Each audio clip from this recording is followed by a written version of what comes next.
Last week we began our orientation on Hermetic philosophy, and as the subject indicates, we must continue this orientation this evening. While it may seem that our development will be essentially historical, this is not the full intent of our present approach. Actually, history in this case is rich with overtones and implications of dynamic philosophical importance. We are not interested merely in digging into the past for the sake of unearthing the intellectual artifacts of our ancestors. We are, however, mindful of the living content of things, which is timeless and has continuing vitality for us. I had a letter through the mail today, a very highly confused person. This person would not have been confused had they possessed any adequate integration around the essential substance of the beliefs with which they were concerned. The living person today, in the search for his own believing, finds it very important to defend values and to protect himself against the superficial attitudes and false interpretations which are so common in relation to great systems of religion and philosophy. We have to have a certain amount of factual background. Lacking in this, we are unable to orient and integrate, or to keep our minds clear in our present thinking. So if we sharpen our thinking a little, it will do us no harm in our daily living, where we have been inclined to save the mental instrument, protect it from labor, and come too quickly into easy believing, in which there is never any really adequate reward. We have taken this evening three parallel systems for consideration: the Hermetic philosophy, the Gnostic philosophy, and the Neoplatonic philosophy. Now, it's more than a coincidence that these should all have flourished in Alexandria in the opening years of the Christian era. It is also not a coincidence that all of these were closely involved in the rise of Christianity. Nor is it by any means accidental that in a strange way, as St. Augustine points out, these three sects were in large measure responsible for Christianity.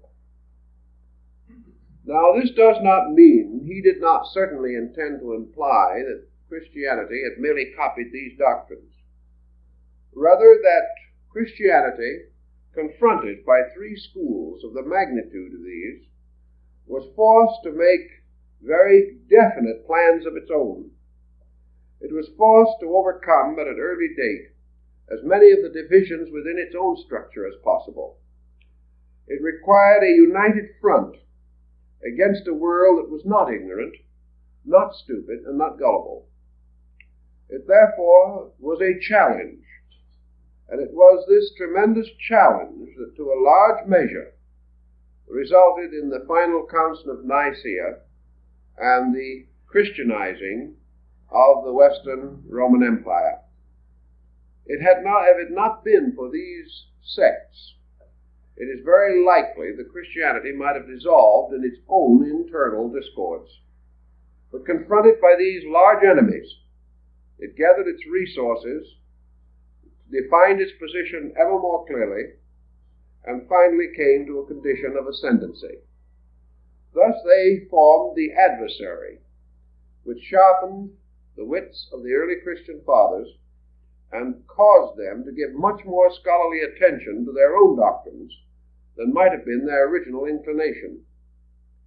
So we have these three schools, and the order of them we should also consider. For antiquity, the Hermetic philosophy was probably slightly the elder. In other words, it probably arose slightly earlier than Christianity, 100, 200 years, possibly 300. It also extended downward through the Christian era and down to the 4th or 5th centuries AD. The second in historical descent was Gnosticism, which belongs to the first Christian century primarily. It arose probably not later than AD 30 and continued to exercise a considerable influence down to also to the 5th century AD. The third of this group was Neoplatonism, which probably arose in the latter part of the 2nd and probably somewhat in the early part of the 3rd century AD, and continued to exercise considerable influence until the 5th century. Thus, these three organizations coexisted with the early Christian development. And by the nature of their teachings, this coexistence was again more than coincidental. For when we study these three systems, we observe marked parallels among themselves and to Christianity. The question as to who borrowed from who has always been a moot one, and we will not even attempt to explain and interpret it. We can only say that these persons lived together, that they lived in speaking distance of each other, and that they were united by a common tongue. We know, for example, that St. Augustine was highly conversant with Neoplatonism, and apparently did not hold it in essential disregard, although he publicly criticized it on some occasions. Actually, a large part of his own philosophy was certainly influenced by Neoplatonic thought. Trying to analyze the structure of these three non-Christian groups, to determine their essential keynote, what was the essential difference between them? The more you read about them, the less difference you observe, until a number of writers have practically given up in despair any effort to distinguish their essential doctrines. These doctrines are so close that they are regarded almost as identical. Actually, they are not identical, because each presents a particular perspective about something in which they all have a common interest. The principal foundation of the Hermetic arts must be regarded as scientific. Hermetism, or Hermetic philosophy, was a science, and as it developed strongly along scientific lines, until in the Middle Ages, Hermetic philosophy became the synonym of chemistry. It was based upon a series of exact procedures. It was mathematical, and it made very little use of factors beyond the comprehension of the average person, although it did have certain abstract teachings. These abstract teachings, like Buddhism and Confucianism, were rooted in natural phenomena. They were rooted in familiar things, in common everyday occurrences. In this, the Hermetic school borrowed considerably from the Egyptian. For while the Egyptian had a very deep mysticism, his mysticism was always clothed in the familiar forms of natural phenomena. His after-world state, or after-death state, for example, the Elysian fields. This paradise was very similar to the delta of the Nile. In fact, there was very little difference. Here, the celestial blessed did not rest forever, but had their proper cattle and plowed their fields just as they did on earth. The only thing is that the difference between the terrestrial Nile and the celestial Nile was essentially that the celestial Nile never failed, whereas the terrestrial Nile sometimes did not rise appropriately, and there could be famines in the land. But the heavenly streams, sustained and protected by the gods, meant forever that there would be prosperity in the blessed world, and that everyone would have enough to eat, everyone would enjoy the advantages of good living. Now, there's no doubt that the Egyptian priests and philosophers went beyond this point, but it is also an evident part of the daily religion of the people. And Hermetic philosophy has a relation to this.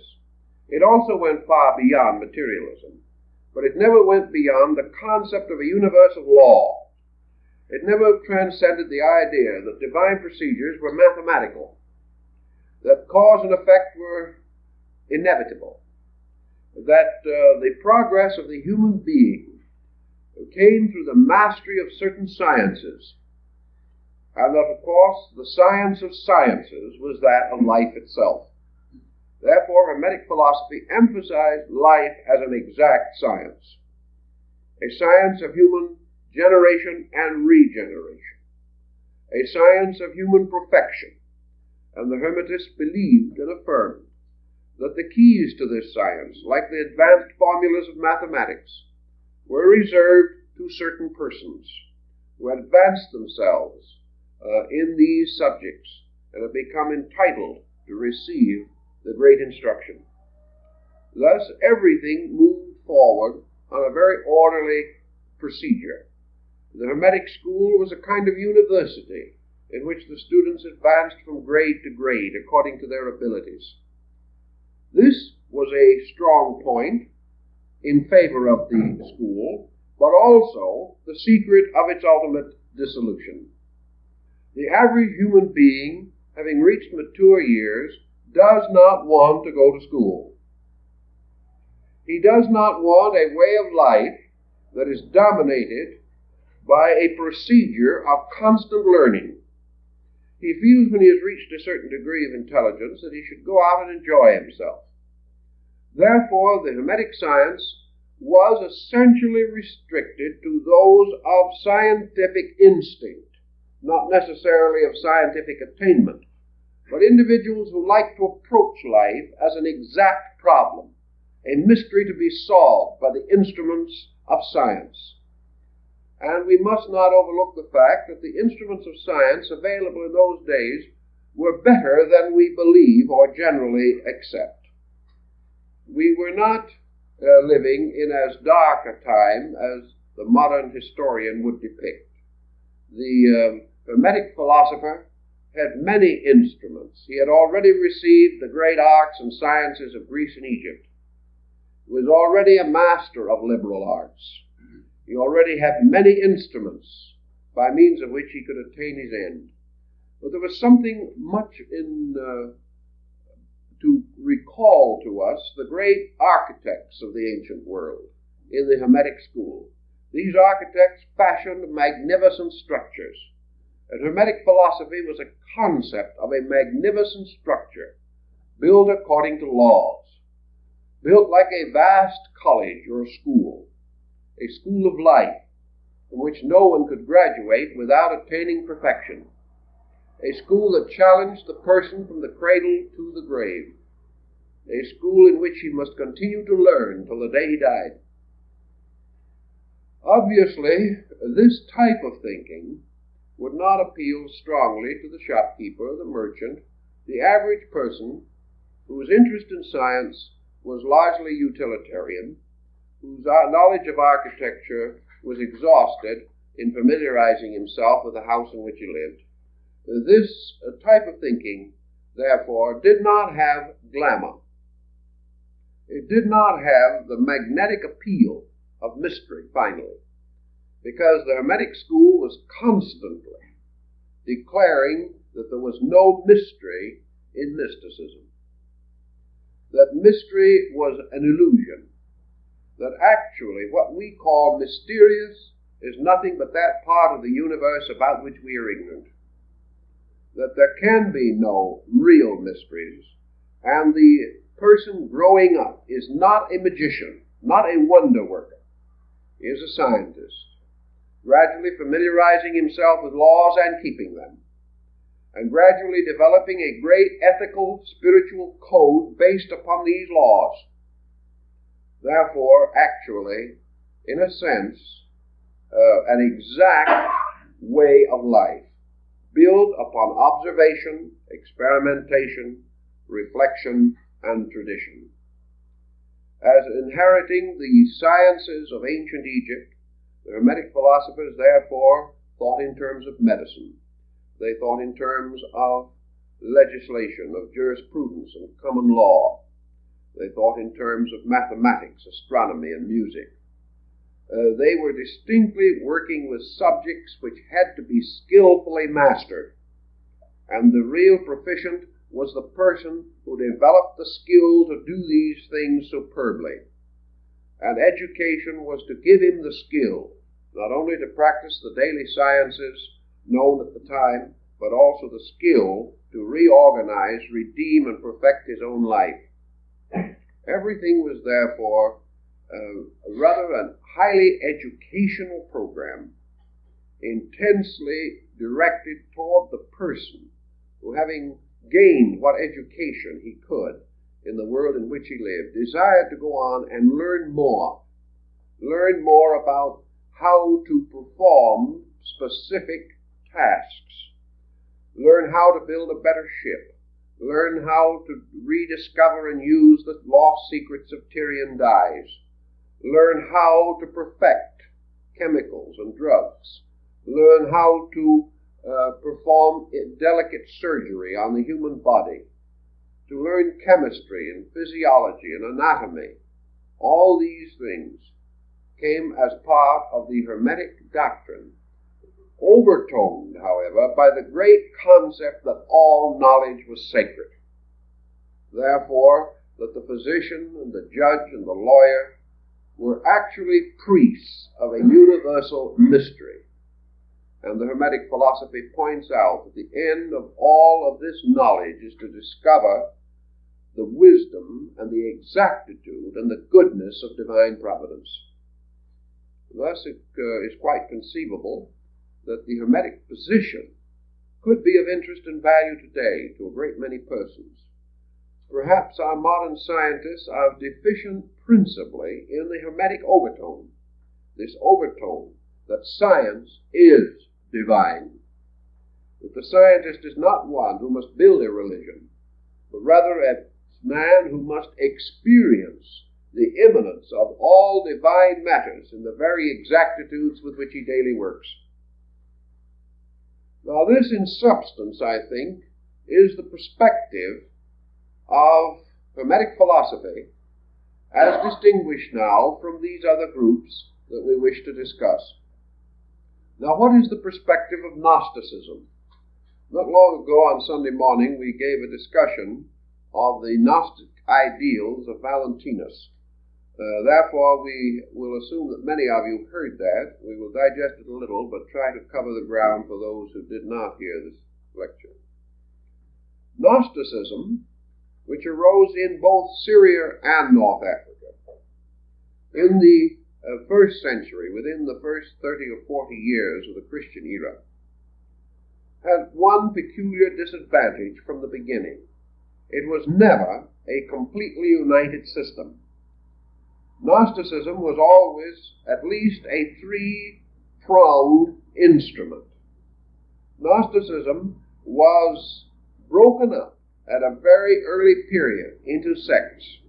In fact, what we know as Gnosticism altogether is practically a union of sects initially divided.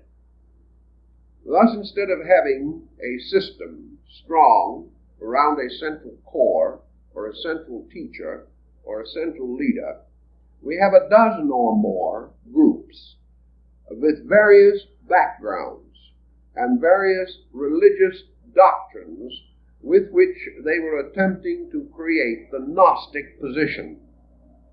We know the word Gnostic from gnosis, to know. It was a search for knowledge, but essentially the Gnostic was a religionist. Instead of being a scientist, he was a theologian. He was attempting the same principle that dominated the Hermetic philosopher, but he was working upon an entirely different concept, namely that through the extensive interpretation of, clarification of, the theological and religious structure of the time, he would find the true, actual, eternal, and universal faith. That he would come into possession of the true religion, the one religion. Early in his experience, therefore, by the very diversity of his background, the Gnostic began to be a student of comparative religion. He began to think not of one faith alone, but of many faiths. And in the schools of Gnosticism, there were followers of many beliefs and many religious systems. The only answer to this, therefore, was the recognition of the unities underlying spiritual revelation. The Gnostic believed in revelation. He believed that the final source of knowledge was the power or grace of God bestowed upon him, so that he might know, as an inner or spiritual certainty, those things which could not be comprehended by the intellect. Therefore, he practiced visions. He practiced certain forms of magical rites and ceremonies. He invoked deities, and he sought to gain the intercession of divine powers in the advancement of his material state, or the continuance of his spiritual growth.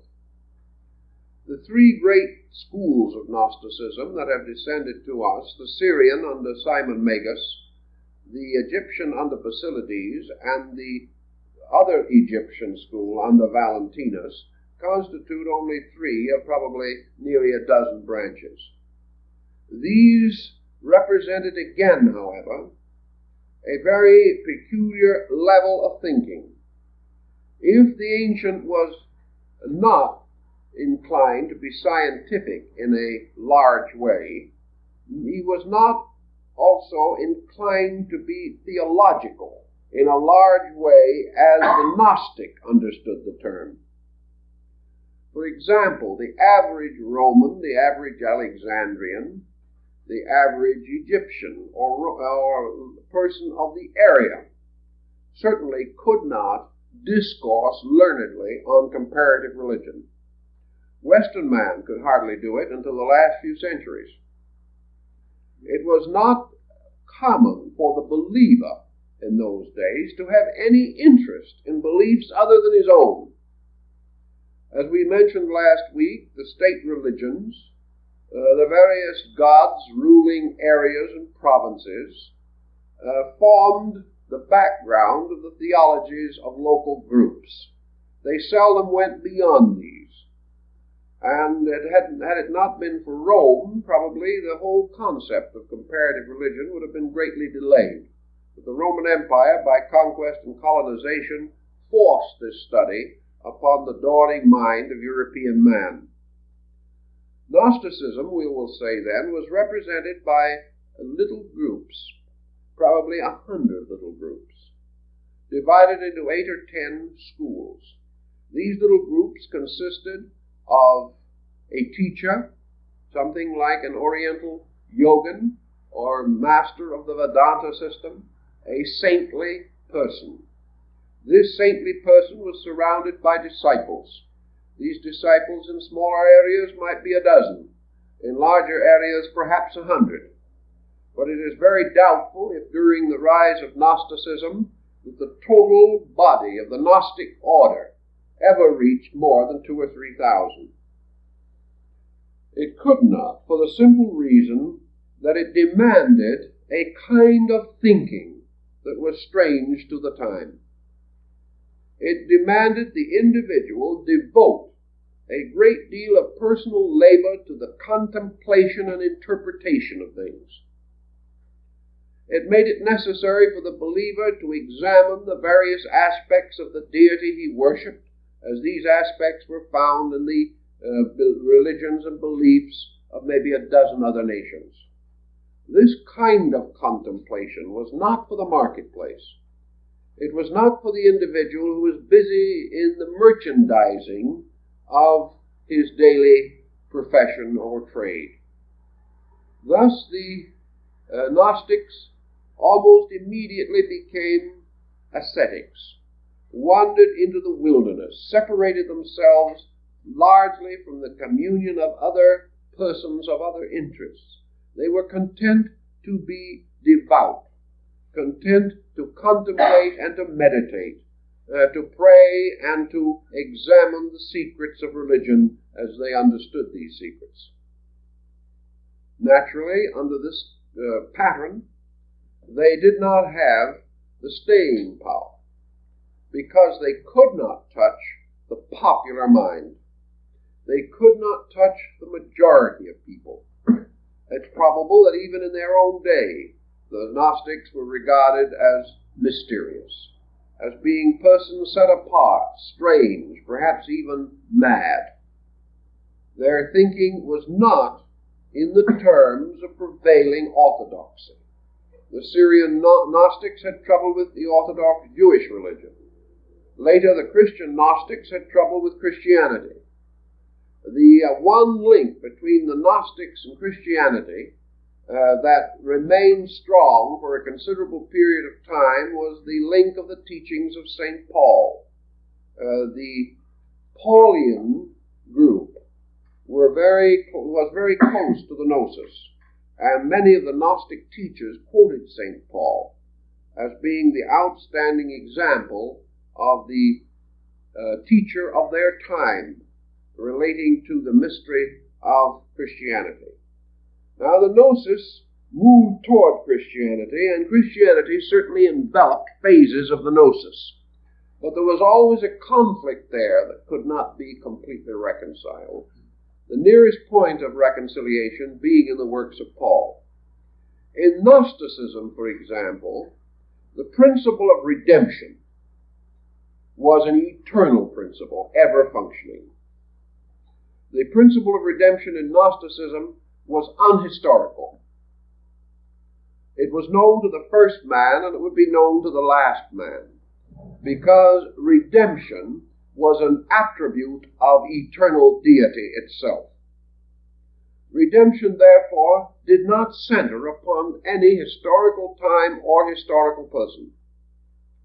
Gradually, in the Christian Gnosis, an effort was made to apply this redemptive principle exclusively to the person of Jesus. The Gnostics made a valiant attempt at this, but when you look in perspective over 18 or 1900 years, the patchwork, the tragic difficulties which their philosophy or religion passed through in this effort to combine itself with another doctrine, these difficulties become increasingly apparent. The historical redemption concept was not Gnostic, and the Gnostics who attempted to follow it did so with a good spirit and a good heart, but never consistent with their own original teaching. Thus, Gnosticism was a religion seeking a universal experience of God. It was a little bit in the feeling of the teachings of Akhenaton. It was this sudden bursting forth of the realization that there was only one God, and that this one God was the God of the friend and the enemy, the God of races and nations, and had an existence beyond all attributes, all terms, and all names that could be bestowed upon this divine principle. Immediately, the Gnostic deity begins to emerge, and we are in the presence of a universal, eternal, unchangeable principle of mystery. Mystery, however, which is penetrated primarily through religion. A mystery which is approached by utter humility and complete devotion, seeking always that mysterious hour which no man knoweth, the hour when the grace of God shall richly descend upon the individual. Now, Gnosticism, having created a perfect God, or having conceived one, found itself upon the horns of a dilemma, because from this perfect God it must explain an imperfect universe. It must proceed to develop the idea of how this God could produce less than itself, how this deity, forever wise, forever good, forever beautiful, could be responsible for the confusion which existed even in Alexandria in the first century. Because, after all, man's confusion like his living, has been eternal. In order to explain this mystery, Gnosticism assumed or expounded what is called Emanationism. This Emanationism is of Platonic origin, but its relation to Plato gradually vanished as a factor in thinking. This Emanationism is to the effect that as this resplendent and magnificent divine power, perfect and effulgent in all its parts, is the radiant core, source, and heart of things, its radiance extending outward forms a kind of halo or nimbus.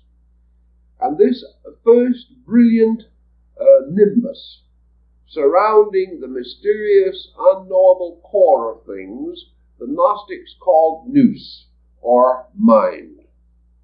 They declared, therefore, that mind was the revelation of that which was beyond the mind and above mind, and that the creative works of the world were accomplished by a mind suspended from a consciousness, that this mind was subservient to that consciousness, and that this mind ultimately returned to that consciousness, either in the form of the individual mind or in the collective universal mind. Then this effulgency, continuing to radiate outward, like the streamers of the corona of the sun, gradually radiated further and further into darkness. And as it radiated, it became weaker and more diffused, until these emanations of light became less and less powerful, and were ultimately absorbed, dissolved, or eaten up by the darkness of space. Therefore, imperfection constitutes that part of existence or creation in which the rays of the central consciousness are not strong enough to control or to blaze through and reveal themselves. And the absolute circumference of existence is matter. And matter is that part of life in which the light has been absorbed until it is no longer obvious or apparent. The Gnostics, being essentially dualists, then affirmed that what we call matter is essentially the principle of evil. That evil is this darkness. Evil is the victory of space over spirit. This victory is the inertia, which is at the extreme circumference of action. It is not a central inertia, but a circumference inertia, in which, as Plato points out, if you stand close to the light of the candle, you can read the book. But if you are 20 feet from the light of the candle, you can no longer read the book, because the light is not strong enough. In the same way, if we stand close to the nous, or the source of life, we can read the book of life. But if we are far removed from it, the light is not strong enough, and we cannot read. And the minds and bodies of men, having dissolved and absorbed this light into themselves, it is no longer available for immediate purpose of illumination. In this dark circumference, then, the spirits of negation had their abode. And in Gnosticism, it is only fair to point out that they did not actually believe in a principle of evil. They believed, however, in the existence of beings in whom darkness dominated, therefore in whom light was not sufficient, and what we call the bad person, or the demonic person, is the one whose light is so obscured that he can no longer live by it. Thus, the Gnostics had a very handy and convenient framework upon which to develop a very complicated system of analogies. They were able to prove that the impoverishment of light is the cause of darkness. They were able to demonstrate to their own satisfaction, therefore, that materialism is simply the impoverishment of light. That wherever a thing is not light, it is because it has absorbed light, and the light is not strong enough to break through it. Under the Gnostic system, therefore, the great purpose of life was to release the light, was that the individual, through a decision or determination of his own mind, must choose to free the light in himself. He must dedicate himself to such work, such labors, and such processes as would so purify and redeem his nature that the light could be released. Thus all growth was a release of the divine life from within things. This concept was also derived from Plato, but the Gnostics developed it into their very complicated eonology, in which they conceived of man gradually by various disciplines, refining himself, choosing to separate himself from darkness, choosing to overcome the ignorance, which was the opacity of himself, so that the light within him could shine through, and that he could release the imprisoned light, so that this light could return to the source of light, the divine aeons from which it came. In order to achieve this, according to the Gnostics, the presence of nous, or the divine mind, the firstborn of the eternal, gave the discrimination, gave the insight, gave the aspiration and the rationalization necessary to liberate man by an action of his own will. By means of mind, man is therefore forever at the gate of liberation. The Gnostic, however, was not optimistic enough to overlook the fact that mind could also be a destroying power. He therefore recognized a divine mind in the likeness of the eternal Father, and a mortal mind in the likeness of the darkness, and that the mind of man accepting darkness was deluded by his own acceptance, but the mind of man yearning toward the light was liberated by his own yearning. Beneath this process, the mind was an instrument, but the primary end was a spiritual release, the restoration of a true spiritual state, and mind was therefore sacrificed to the liberation of pure consciousness by a voluntary purpose. And the achievement of this purification actually represented a series of Gnostic baptisms. The individual was required to practice the highest form of religious conviction from the earliest time of his association with the order, until through renunciation, regeneration, prayer, meditation, contemplation, and through the total sacrifice of all worldliness, his truly spiritual nature might be released from the cravings of his lower nature, and the light within him could shine through a purified body. Purification in Gnosticism was to be attained by the practice of the spiritual way of life, the individual becoming no longer dominated by or bound to matter, verged away from it, and toward the light from which he came. It is quite an elaborate system, but I think the essential principle of it lies in this dualism and the fact that consciousness imprisoned in every living thing is the redeemer of that thing, and that this redemption must result from man making a voluntary dedication of his total existence to the service of this consciousness within him. If he did so, then he was truly upon the way of gnosis, and this way was a series of mystical expansions dominated almost totally by theological concepts, principles, and doctrines. Now, the third of our systems, which we want to contemplate for the moment, is Neoplatonism. And Neoplatonism in this triad certainly plays the part of philosophy. Neoplatonism was Platonic philosophy plus the experience of man for 500 years or 600 years after the death of Plato.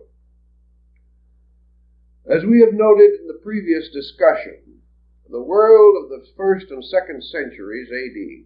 was a very confused world, a world of disillusionments and despairs, a world in which rationality, in the form of a great system of thought was not sufficient in itself to meet the needs of a large group of persons, those by nature philosophical, those who like to contemplate the great ethical structures of life, stood in desperate need of a restoration of ethics. And this restoration of ethics, as is usually the case in a corrupt or decadent era, included a more or less violent revulsion against the abuses which then dominated the practices of society and also of education, culture, and the sciences. The Neoplatonists were working with the principle of wisdom. They were elevating not the mind, but something beyond and superior to the mind, to first place in the contemplation of reality. Whereas in Gnosticism, universal deity was the absolute good. In Neoplatonism, the absolute or universal deity was absolute truth. And in this, we have an entirely different premise, although the words in practical experience often seem to become synonymous. They are synonymous upon levels. The philosopher was working to achieve the experience of that truth which solves all error or refutes all error. He assumed, therefore, the existence in space of a quality known as truth. He was perfectly willing to assume that this truth was an attribute of deity. But in some way, the Neoplatonic concept of deity was this all-truthfulness. And he would say that if a thing is all-truthful, it is also all-good. Therefore, a thing that is truthful is good, whereas the Gnostic might have reversed it from the religious position and said, a thing that is good must be truthful. It was a different approach with the postulation of a different end. The mystic of the Gnostic school seeking this end, which is the all-embracing love of God, whereas the Neoplatonists sought that end as the all-embracing understanding, by means of which he himself might experience the state of total truth. Now, he sought truth not from the selfish intellectual desire, as Plotinus very clearly points out. He did not wish to be assumed to know more than other men. He was not of the type who wanted to get up and say, this is the truth. His truth was beyond articulation, in word or even in thought. His truth approached a mystical experience in itself. But whereas one had the infinite believing of the Gnostic, the other had the strange desire to believe through knowing, that the individual could never be sure till he knows. Therefore, the development of the power to know, until this knowledge revealed all things knowable and all things necessary, represented largely the Neoplatonic position. Neoplatonism arose then as an effort to link the philosophy of Plato with the need for a spiritual, emotional experience of truth. This experience of truth could not be merely the transference of information.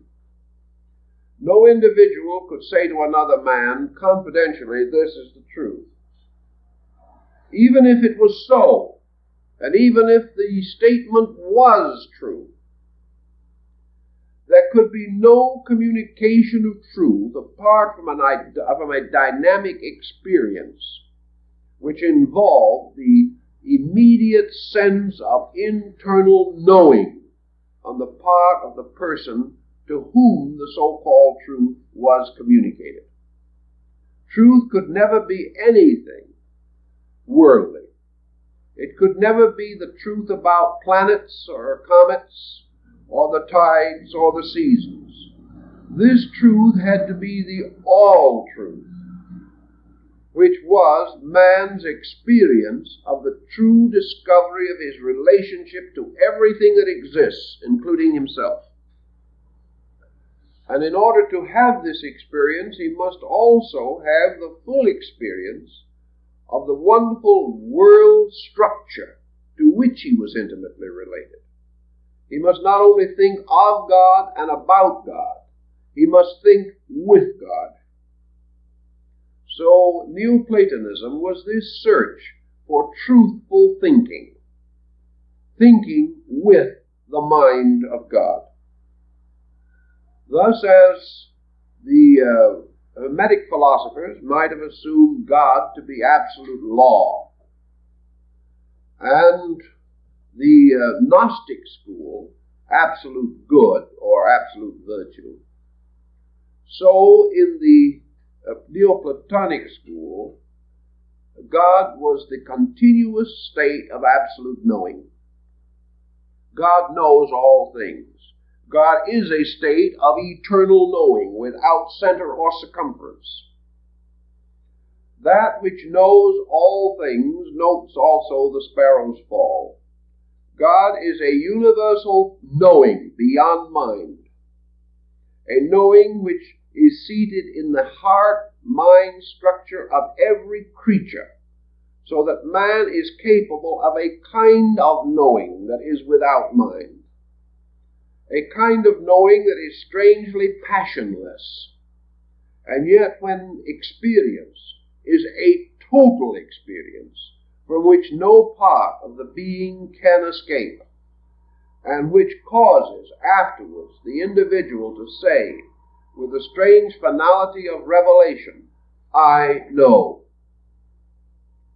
Yet this same person could not say what he knows, because his knowledge is not of things, but of the eternal value which lies beneath all things.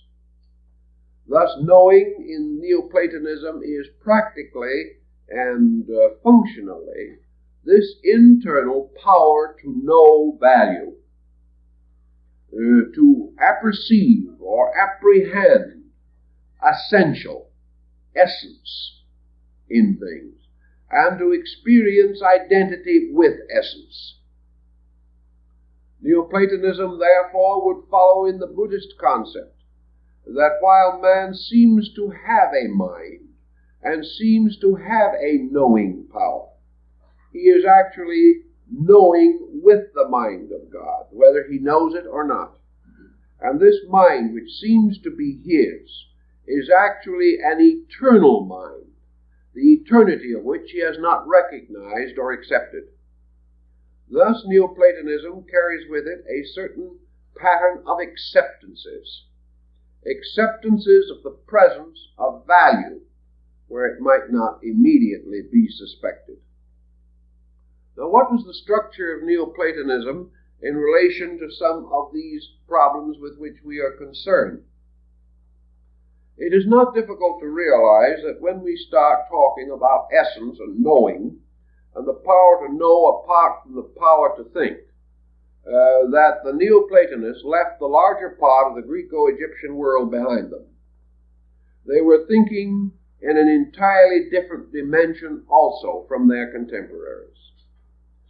Furthermore, although Neoplatonism had within it a large number of the elements of a religion, it was not essentially religious. It was essentially a descent of the great idealistic philosophy of the classic Hellenes. As a result of this, it lacked many of the elements of glamour. St. Augustine, analyzing it in his own time, held that as far as value content was concerned, Neoplatonism was entitled to become a world religion. It had a tremendous contribution to make, and even Augustine admitted it. But he declared that it could not accomplish this. First of all, because it did not have anything to focus the public mind. It had no appeal. It lacked, as Augustine pointed out, the first essential of a religion, namely an heroic personality, preferably a martyr. That only around this concept have religions successfully been built. The second thing it lacked was an offering of a perpetual state of bliss or a perpetual state of illumination to the average man. It did not offer to the average person very much probability that in his lifetime, in the common affairs of his daily thinking, he would be likely to achieve to this state of knowing.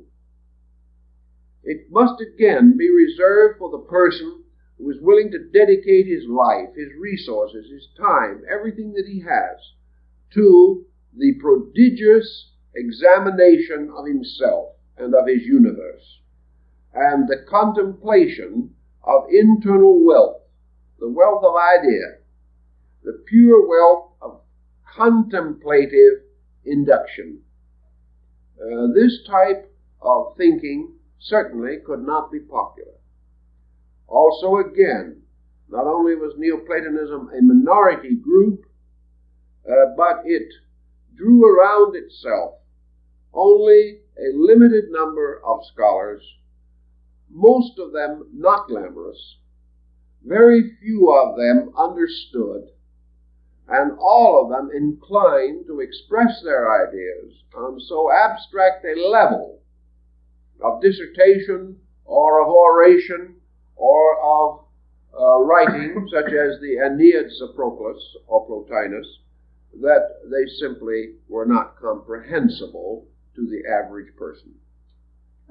Thus we had three schools, all of them essentially deep, all of them descending from old footings, each one of them strangely and wonderfully practical, but all of them deficient in popular appeal, and all of them deficient in obvious simplicity, too complicated, too recondite, not suitable to move masses.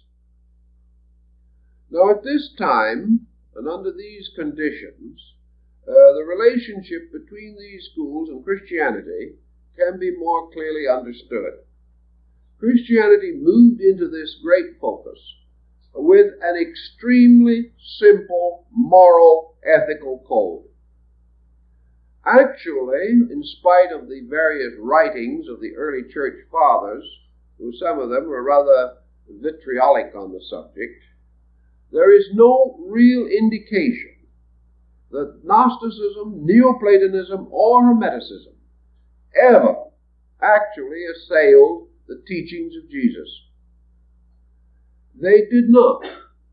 They were quite aware of the ethical integrity, the simple and tremendous vitality of these teachings. Each one of them, perhaps in its own way, could have proven these teachings far better than the church theologians could have proved them. Each one had a deep sympathy for the essence, but each was composed of a type of mind that also belonged in a minority group. First of all, these three groups were made up of persons living out of time in a strange way. Perhaps the Neoplatonists were born 500 years too late. Perhaps the Hermetic philosophers were born 1,000 years too soon.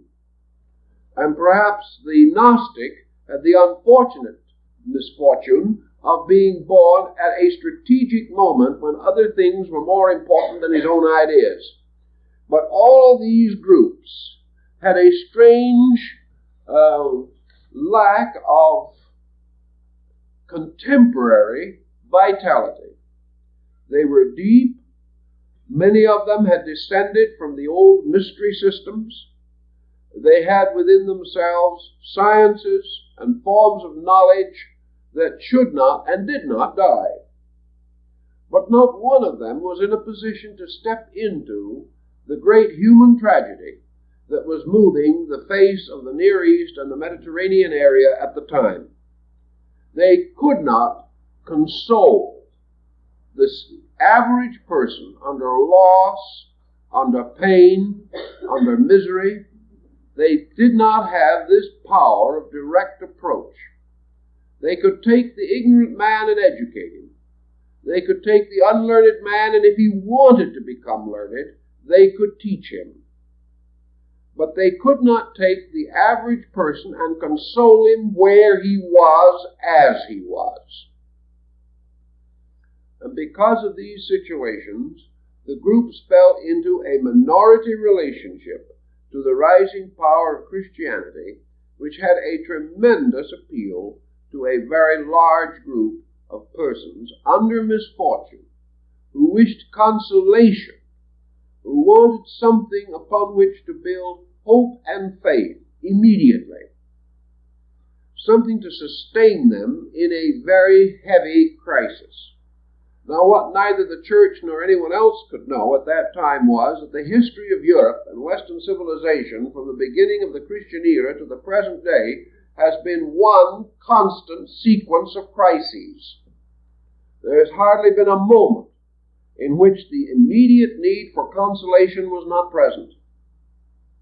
Thus, the old scholarly motions fell further and further back, away from the popular mind. And one by one, these older groups, or their descendants, lost popular interest. And we can say that this situation repeated itself continuously throughout history. There have always been Gnostics and Hermetists and Neoplatonists. There are today. There are always those persons who, by endowments of one kind or another, are moved into a contemplative relationship with life. There are also others whose nature is such that they are in constant need of the consoling presence of an extremely simple, direct hope. Now, what is the essential reason for this difference? Is it because some people are more sophisticated than others? Is it because some individuals like to be intellectual? Is it that some individuals pose as scientists, and that others still perhaps wish to gain distinction as philosophers? I do not think it is this at all, or any of these factors. They may exist, but I think they exist only as isolated incidents. The difference lies in the psychic integration of the being himself. The differences lie in the capacity of the person in terms of his needs, of his possible acceptances, and of his inevitable rejections. Some have gone so far as to say these differences arise from chemical biology alone. This I also doubt. But there is no doubt that there is a psychological chemistry in man, and that this chemistry produces different types of persons, due to their own backgrounds, due perhaps, if we believe in rebirth, to earlier existences and previous experiences. But in any event, they are not the same. There will always be, and always has been, a limited group that will think gnosis, regardless.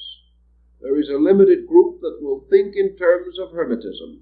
There is a limited group that will think in terms of Neoplatonism. They simply have these natural instincts. They cannot go against them. For no man can accept that which goes against something within himself. And the differences lie there. And the demarcations and segregations of values lie within the individual. And for that reason, there will always be majority religions and there will be minority faiths. the thing that we can hope is that they do not have to remain forever in antagonistic relationship to each other, that they can be recognized as complementary and not regarded as separating man from man. Actually, in the case of the three we are discussing, they could undoubtedly have contributed much had they been able to unite around the core of the practical Christian need. They probably could have saved Europe the Dark Ages. But because of the lack of sympathy between groups, and because those who do not understand must always be impatient of that which they do not understand, lack of understanding ran instantly into misunderstanding, and this in turn led inevitably to conflict. The conflict was one-sided from the beginning, because the number of persons involved and the public appeal was so different that none of these minority groups ever really had a chance. They could not compete. They could not actually survive as such. But we also have to realize that leaders, regardless of what they lead, must of themselves also have attributes of leadership. And in the background of Christianity, there were a number of persons, Christian by conviction and conversion, and yet by nature and mind, scientists, nature and mind, philosophers, by nature and mind, mystics. These groups of leaders, the small dynamic which was behind the rise of the church, in most instances either directly and admittedly were aware of the three schools which we mentioned, or else indicate through their writings secret sympathy with these schools, so that the leaders of Christendom became enriched by the very doctrines which themselves did not survive. The leaders, those minds possessing abstract intellectual powers, certainly dipped deeply into Neoplatonism and into Gnosticism. And as a result of this, the church itself gradually passed into a schismatic state in which the heresies began to appear. These heresies resulting very largely from the intellectual individuality of leaders, which continued to beset the faith even after these other organizations no longer presented a challenge. Actually, therefore, we must recognize that these three great systems, and several others, to lesser degree, have influenced the rise of Christianity. They have influenced its doctrines.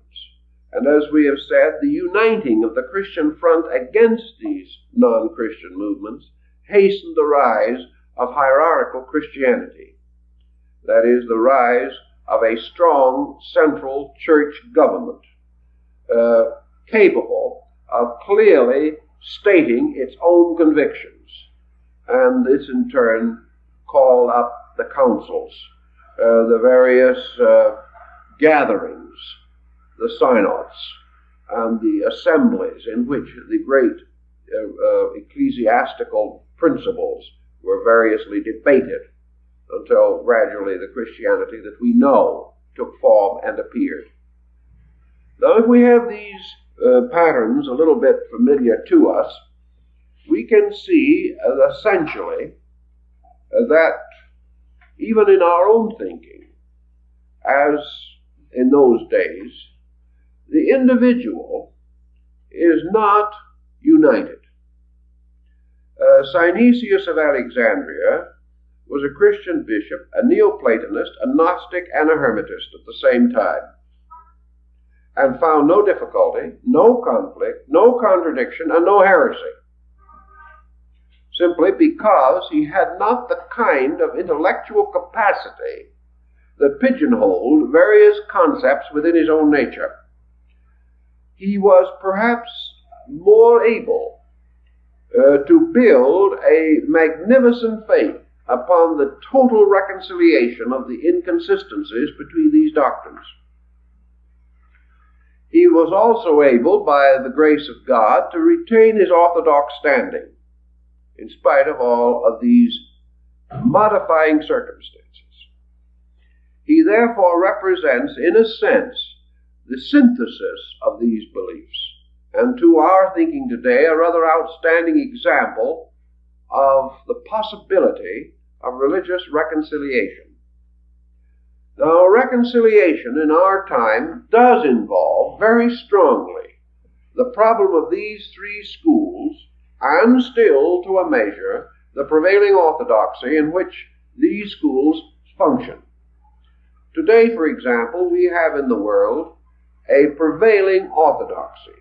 Whether it be a Christian orthodoxy or a Hindu orthodoxy is not important at the moment. We have the majority of the human beings of this world religiously integrated around certain simple, basic beliefs.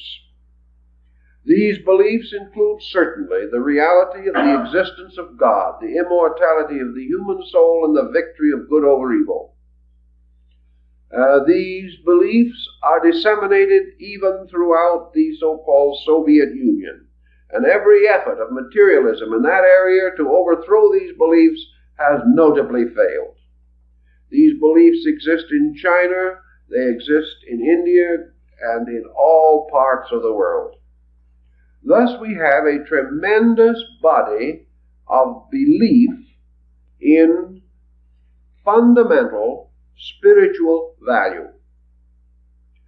And yet, just as we had this tremendous body of believers in those days and in these times, we now find ourselves in the presence of the long shadow of a highly exaggerated Hermetic thinking. We have in that the rise of science. We have the gradual recognition that we live in a scientific universe. We have man exploring the exactitudes of space, depending completely upon such sciences as mathematics for the possible calculations by which he seeks to attain his ends. And mathematics, as Pythagoras pointed out, is the first science of God. Thus we have an excessive intellectualism which has not yet achieved the Hermetic position, namely that knowledge is suspended primarily from God as fact, the inevitable thing as it is, that God is total reality, and that this reality is the totality of all things known and unknown, and that no matter what we can ever know, we can never discover that which destroys the fact of reality. For all knowledge is the triumph of reality over superstition or ignorance. Thus, the infinite universe of realities, of facts, of scientific procedures, this universe is held within the tremendous principle of all fact, all reality, all procedure. And this principle is alive. This principle is a dynamic, not a static. And this principle permeates all other things with itself, so that everything that exists bears within it the stamp of reality. And man's search is the search for this reality in things, or in space, or in self. Now here we have then science rising, and even in our modern world, science is a minority group. Very definitely a minority group. It lives in the same world with a dynamic religion, yet it is not reconciled with that religion. Yet its essential discoveries and principles are not irreconcilable with religion. They simply stand apart, much in the same way that Hermetic philosophy and the early rise of Christianity, these stood apart. They had more in common than they ever knew, but they were never able to cement this common understanding. They were never able to bridge across between faith and fact. They never could recognize faith as another name for a scientific procedure. They were never able to recognize that the ways of faith are as scientific as the ways of atomic research. Because of this same division between two systems of thought, we are producing a generation of human beings in whose natures there are strong, irreconcilable, or at least unreconciled divisions. The person of today, growing up in his world, is in the presence of a constant pressure of conflicting conceptions and conflicting convictions. Going to school, he is confronted with them. And at the present time, our policy is, if this person is potentially the type of material what we hope will become an intellectual leader, is to pass him through 4 years of college. The purpose of this being primarily to destroy his idealistic convictions. We might just as well face it. That is what it amounts to. The purpose of it is to make him worship knowledge, and never to reveal to him that knowledge is merely the manifestation of the knower, and that without the universal knower there could be no universal knowledge to challenge him. So we have this conflict, which inherited from the past, from little minority squabble 19 centuries ago, could very well, and does very often, land the modern young person in the juvenile courts because of conflict. Therefore, we cannot say that this long problem should just be allowed to drift, nor should we overlook the examples and the wisdom and evidence of the past relating to these things.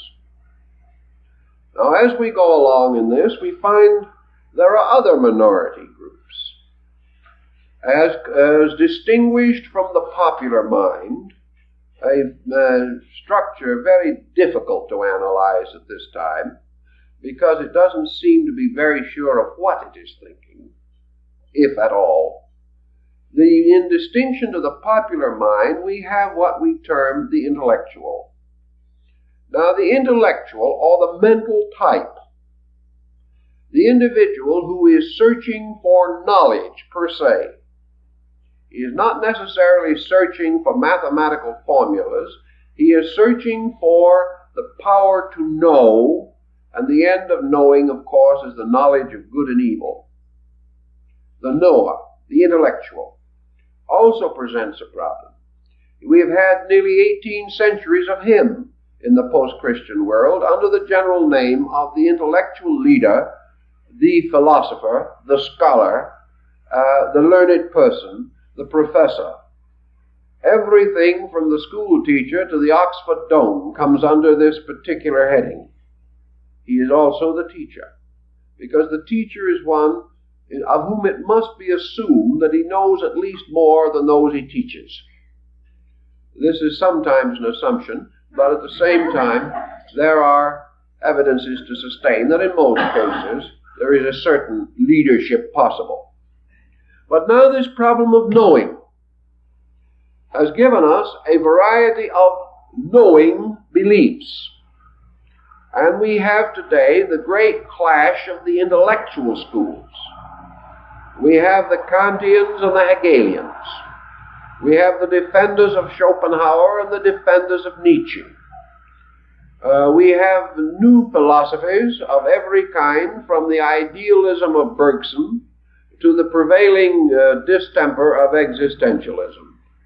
We have these beliefs, beliefs of disillusionment, beliefs of despair, beliefs of frustration, and of hope, and of fear.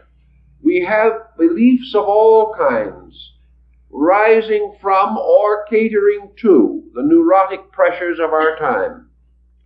So we have this mysterious thing of man who also seeks to know. He seeks to know ethically that which is good. He seeks to know to a degree idealistically that which is true for him. He would like to live well if the effort is not too great. He would like to know more than he knows, first because he thinks he could earn more that way. Sometimes he would like to know enough to be able to console himself about his own uncertainties. He wants to know. The great desire to know rises strongly in the mass mind of mankind. And here we have the conflict between knowing and not knowing. And we have the big problem of the moment. The problem that has been argued and debated for years. Namely, can we know? What can we know? Can we know anything that we will not have to unknow at some later time? Is all knowing relative? Is knowing merely the collecting of the traditional belief of our race? Is the physician a true knower after he graduates from medical school? Is the lawyer a true knower after he has read Roman law and British jurisprudence? What is knowing? Is it the individual familiarizing himself with the past, with other beliefs, with the statistical material available on the subjects that interest him?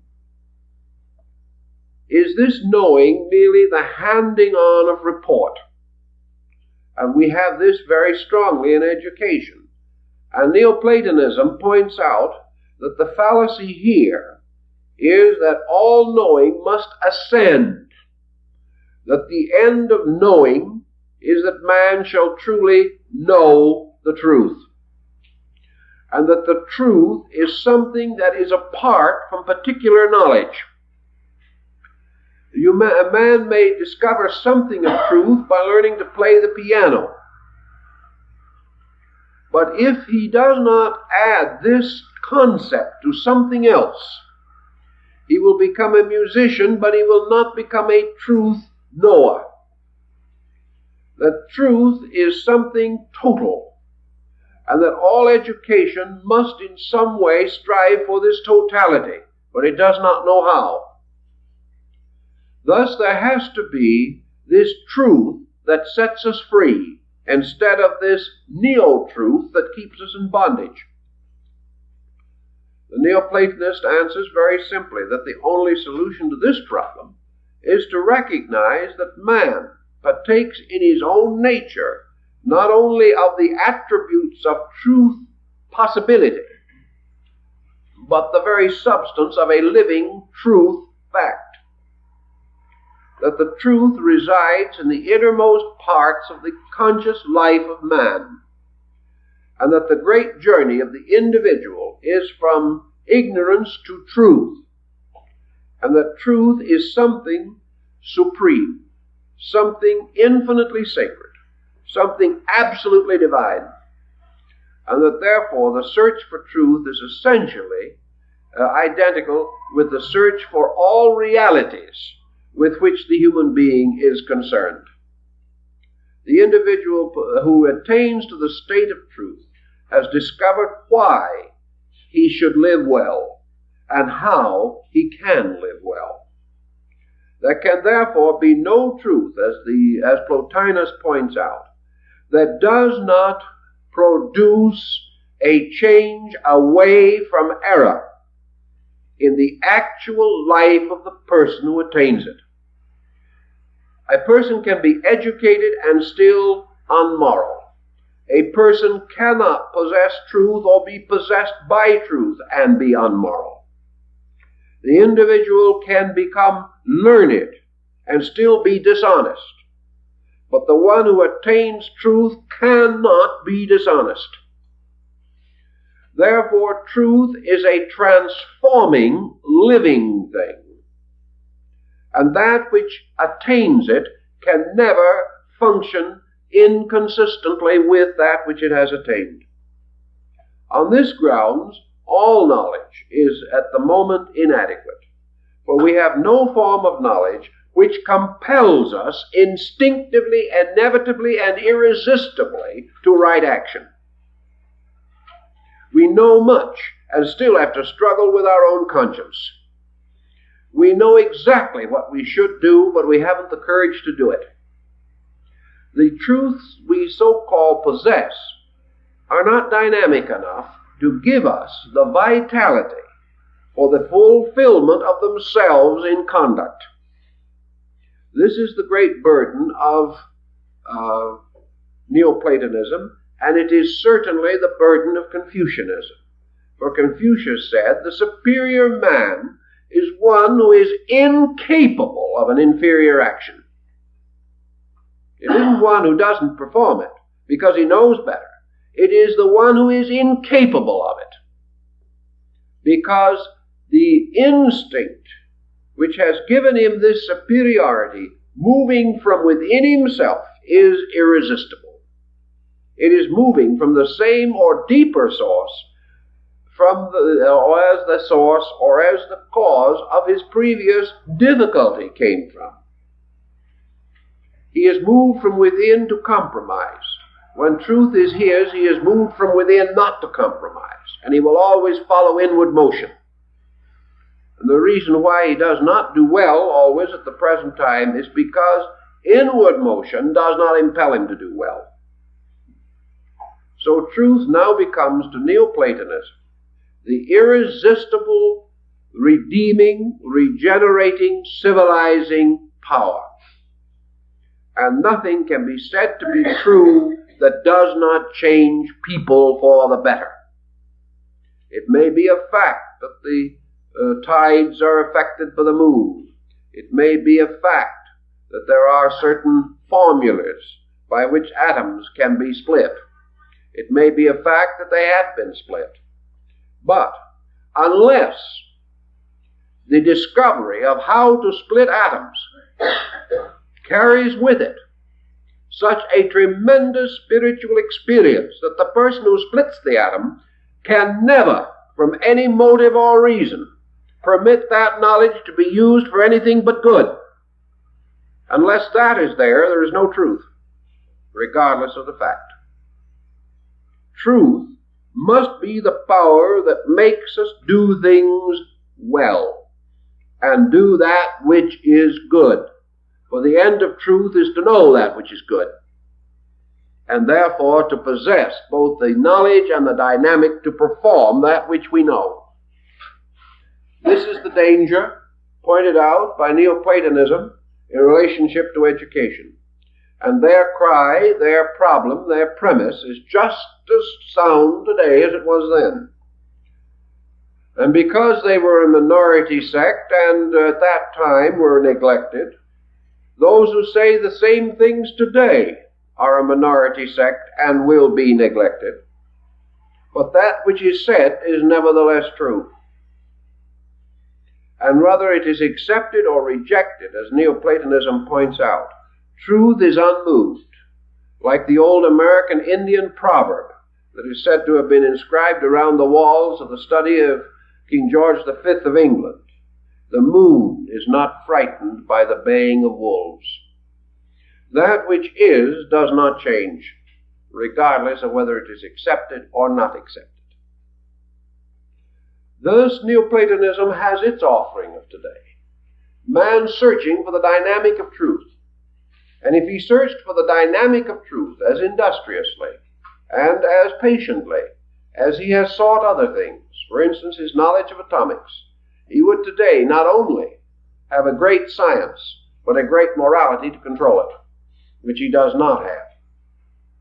Now, what is the contribution of Gnosticism to this little pattern? Here is the third group. This group working on an essentially religious level. The purpose of Gnosticism is the direct search for good. And in this search for good, we come to another problem that confronts the modern world. And that is that with the Gnostics, and certainly with the attitude that they took, we have a large proposition confronting us to find out what is meant by good. The Gnosis says, until we know what is good, we can never do that which is right. What is good? What is this tremendous power of things at the root of existence? What is this power that Aquinas also debates in his double question as to whether a thing is good because God wills it, or whether God wills it because it is good? What comes first, the good or the God? Is God good, or is good God? And if God is not primary and must obey the law of good, then what is the law that God obeys? Or if God is primary and his will is good, then what is the good which he wills? These have been debated from the dawn of religious thinking. But the great problem that Gnosticism pointed out is this great need, this tremendous need, to integrate a common understanding of what is good. Now, they were perfectly aware, even in Alexandria, that we have to approach good on two levels: relative good and absolute good. Relative good we see around us every day. It is a common spectacle, a good which is locked within the dimensions of time, a good which cannot escape from the currency of things, a good which is refutable 100 years from now and was not applicable 100 years ago. There is a good which is also an immediate good, the immanent as opposed to the eminent. There is a good which is so difficult that at the moment it appears evil. There is also this unending concept that the imperfect mind of man cannot achieve to a perfect statement of good, or a perfect definition of good. What we call good is that which is agreeable or likable. What we call bad is that which is disagreeable or unlikable. That which injures another may be good for us. That which injures us may be good for another. All these problems evolve around the effort of man to find the final central orientation of himself. Psychology is approaching this problem as basically as it can, but is also in a little dilemma for the reason that the psychologists cannot decide which of themselves is good. They cannot decide which of their own system certainly is best. They have therefore as yet no reconciled concept, no over-concept. Now, good can be achieved on a relative basis by a court of law, which will come to justice as far as it can do so in the light of the evidence. And the good judge is the one who, weighing the evidence, gives the most honorable interpretation that he can. But that his interpretation is right, or that the evidence is true, he can never know. Thus, the Gnostic situation was the discovery of the nature of ultimate good. How is it to be done? And because Gnosticism was essentially a mystical tradition, it came to a very simple concept, namely that good cannot be known as a process of the mind. Good can only be experienced as the result of revelation. That good can only be bestowed upon man. That the experience of good is the experience of God in the life of that man. Now we can also say, of course, that this experience of God may be misinterpreted. That what one man calls an experience of God may not seem so to another.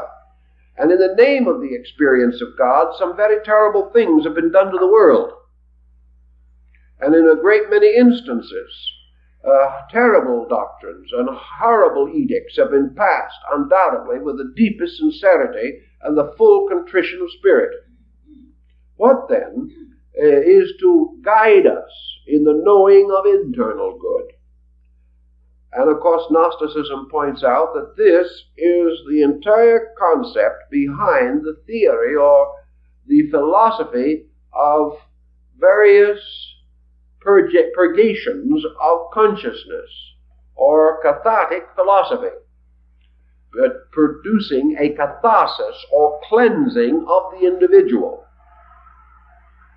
Only the individual in whose personal nature corruption has ceased can have the mystical experience of good.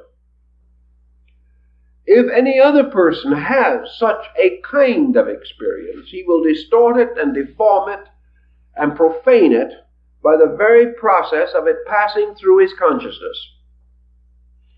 If he is intolerant, the good will become merely distorted into an instrument for the advancement of his intolerance. Therefore, the individual who has his own purposes can never experience good per se. The only person who can experience good is one who has completely renounced self-interest and has completely renounced the human equation as an influence or part of his life. Thus the demand for the ascetic life, the renunciation of worldliness, the individual achieving a state in which nothing can be important but the revelation of the divine will. Now, the fact that the ascetic goes out and gives up the world does not prove that he is an ascetic. He may also be a neurotic and do the same thing. It does not prove that by any action of his outward person, no matter how consecrated that action may appear, that that action is without ulterior motive. Thus, in the Gnosis, the point was very clearly made that only through years of testing and of trying, only through the most diligent application of principles, the most total and complete analysis of self, and the final renunciation and rejection of everything that is ulterior within the self, can the individual come to the point in which he may depend upon the purity of revelation. But revelation, again, is a relative thing. And revelation, or the experiencing of the good, can come to many kinds of persons. We will not say necessarily that it is complete, any more than Gnosticism affirms that it is complete. But it can be an extension of our present realization of good. Now, the proof that it is a revelation and not an hallucination arises also from the consequences of it. At the moment, there may be no way of testing. And here we come upon a point which has been made much of since Gnosticism and also in psychology, but it is essentially a point in Gnosis. And that point relates to the individual who receives a revelation of some kind. Instinctively, he falls under mechanisms. One of these mechanisms is his desperate fear to apply what he has experienced. The strange, mysterious sensing that if he applies it, he may lose it. This is only an extension of his own doubt about himself. He is perhaps inwardly aware that by nature, constitution, and attainments, that it is unreasonable or unlikely that truth could come to him. As long as he does not apply his revelation, he can always cling to it and hold it to be true. But if he applies it objectively and observes that it does not function correctly, if by application it disproves itself, then this individual is deprived of the support of a spiritual conviction within himself. So he is inclined to be careful not to apply. Yet in Gnosis, the first problem emphasized is application. The truth is revealed, it must then be applied. And if it is true, it will operate. And it will operate constructively.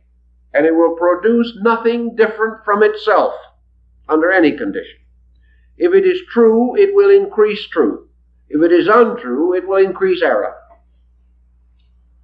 The individual, therefore, whose truth does not produce some kind of good, has no truth. In this thinking, the search for good is therefore, in a sense, the search for harmlessness.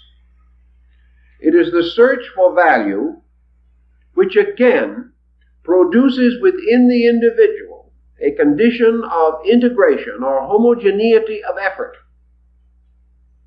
And as the Gnostic Valentinus points out, the true experience of the good is most quickly tested by the fact that it produces the harmless person who is at the same time certain of his own conduct.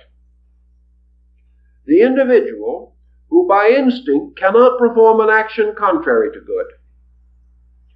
Revelation flowing out through the person is evidenced by a greater measure of good. And in our level of thinking, there are good things which we hope for. They may not be ultimate, but they cannot be deficient in any state superior to themselves. Therefore, we can say that kindness is not an ultimate good, that there may be good beyond it. But if that kindness is real, that ultimate good cannot be unkind, because it must not be deficient in any of the lesser forms of itself. Therefore, a kind of attitude of good which leads to cruelty of conduct cannot be good. A revelation which leads to intolerance cannot be true, because here is an assumed greater good in violation with a common good which experience has justified. Now we can say that absolute truth might violate everything less than itself. It will not violate anything of its own nature. It can only violate that which is contrary to its own nature. A greater sense or knowing of good may elevate our discrimination about all things. But good cannot make a person destructive. And anything which can is not good. And all excuse to the contrary is not valid. Because destructiveness, as Gnosticism points out, is a causation which sets in motion a sequence of further destructiveness. And that all of this destructiveness must ultimately be washed out by ultimate good. That therefore this destructiveness forms the adversary which opposes good. In our daily thinking, which must be on the moderate level, we also, all of us, have some intuitive, conscious sense of good. And this good has been for the most part sustained whenever we have been able to practice it. Consequently, revelation must strengthen this good toward achievement of greater goodness. Revelation can never result in a quality which detracts from good. Nor is it at all a matter of excuse or explanation. There is no way of explaining away facts. That which causes injury causes factual injury, and no rational integration or rational interpretation can justify the act of destruction. Therefore, in Gnosticism, the purpose always is to measure the achievement of the gnosis in the terms of the unfolding harmlessness of man. Now, wherever we have had religious intolerance or harmfulness caused by sincerity, we have nearly always found that it is associated with too limited a perspective towards values. Wherever the effort to be true and to be right has led to trouble, it is because the troublemaker, was devout but not intelligent. Therefore, good must also indicate or prove the presence of increasing ability to administer the power of God.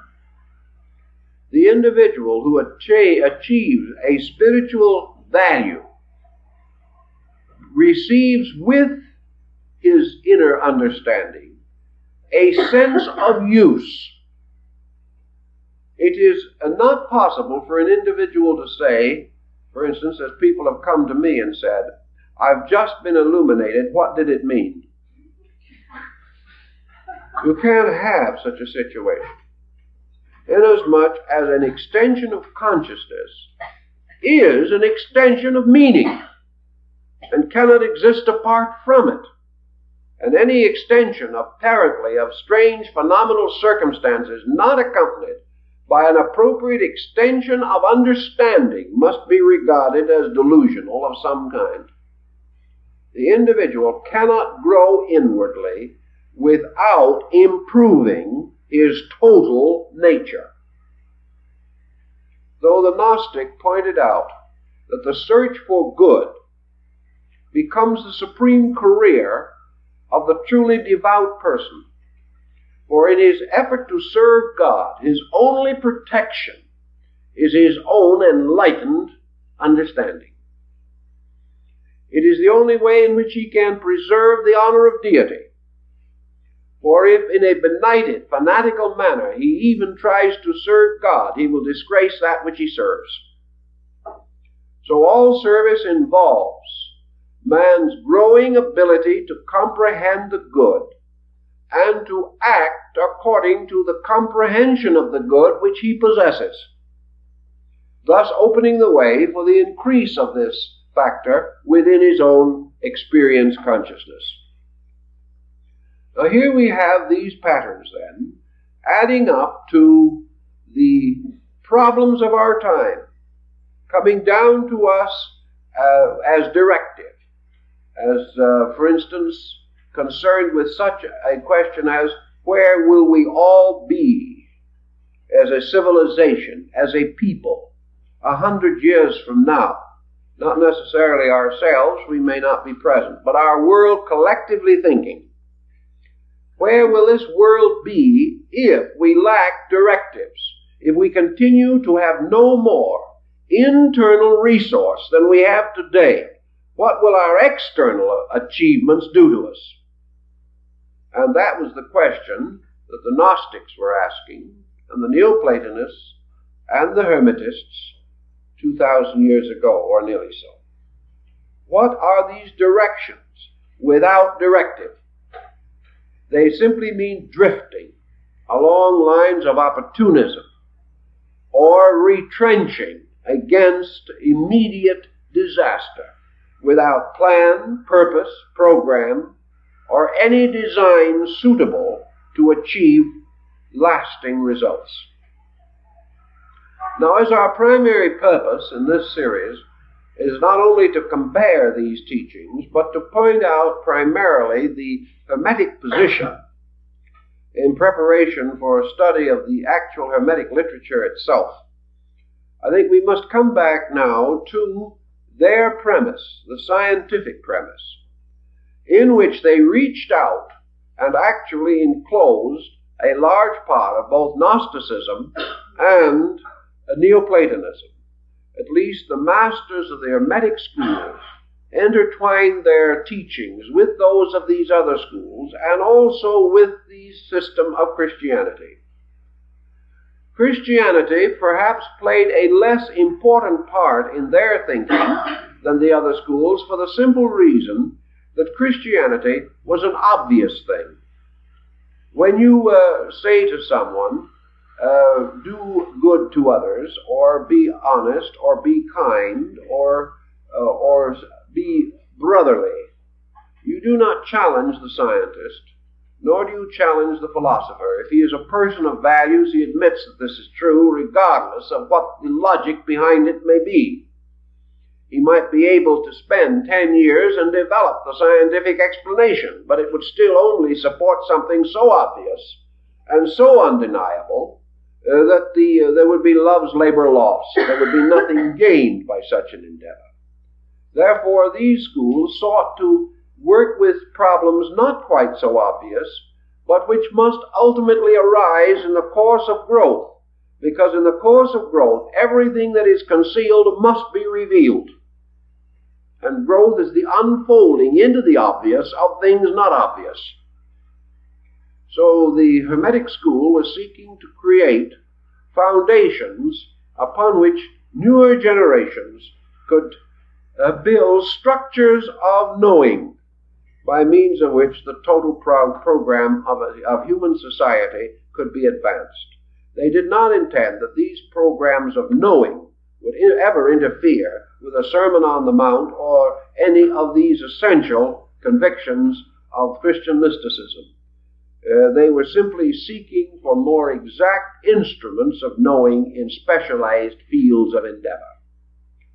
Now, as we go into the alchemical phase of this, which began probably in the 6th or 7th century and continued on down to the rise of modern chemistry, Hermetic philosophy was distinguished from the beginning by its byproducts. In addition to its principal theme, it inspired innumerable investigations. It inspired the alchemist to make all kinds of experiments in his retorts and in his laboratories. And I have seen lists of practical products that we use today that is very impressive. A very long list, hundreds of items, every one of which represented a disappointment to some alchemist. He was searching for the elixir of life or the mystery of the transmutation of metals, and he came up instead with a new formula for soap. It didn't quite work out as he intended, but he did make a valuable contribution. They locked one alchemist in a basement and fed him through a hole in the door of his cell until he was able to make gold. He never managed to make gold, but he discovered the formula for Dresden china. All kinds of things have been found by those looking for something else. And Hermetic philosophy has therefore indirectly contributed a great deal, practically all of the basic knowledge of chemistry that we possess, and hundreds of byproducts arising in early chemical research. However, the alchemist was more than this. He was searching for the one thing which must ultimately come, and he was, like most of us, sometimes sidetracked by his byproducts. He was never completely willing to stop trying, however, and even though some of his byproducts made him richer than the gold he might have fashioned, he still was searching for this other thing. He was searching for the master key to the total transformation of matter. He was convinced that what we call matter is in reality spirit in disguise. He knew from his own experiences that everything that is not spiritual is a kind of spirit, limited, blocked, or impeded in some way. Therefore, every error is some kind of a truth that we have not yet mastered. Every delusion is a fact out of focus. Every failure tells us something about a success that lies within nearer grasp because of the reverse we have passed through. Thus man, with all his humanity, and it is a broad statement covering a wide variety of attributes, man in his total humanity is God itself, with its divinity locked within this strange casement of base metals. And the effort to find the science for the release of this divine factor, the science for the release of reality, of fact, of the total Hermetic mystery, was his challenge, and it has always been his challenge. His challenge was not to conquer nature, but to release nature. As one of the great alchemists, Bacillus Valentinus, said, the end of alchemy is man becoming the voluntary servant of nature.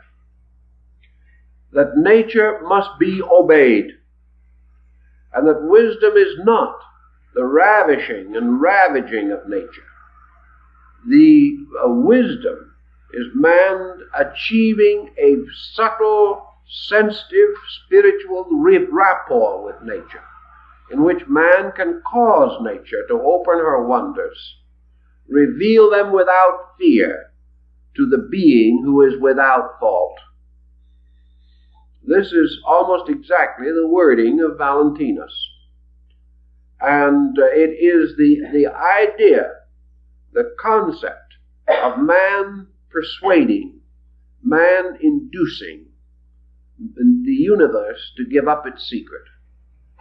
And this secret to be won only by man's love and not by man's strength. Won by the wisdom principle, by the principle of obedience, the acceptance of the challenge and the acceptance of the responsibility, both together. So in the Hermetic philosophy, we have this pattern outlined, gradually unfolding through the Hermetic books, which conceal it under allegory and legend. But what the Hermetic philosopher was seeking for was this wonderful, mysterious powder of transmutation, the red lion. The mysterious power which changes all things instantly. And that mysterious power was, to his way of operating, some way locked up in the mystery of universal or divine mind.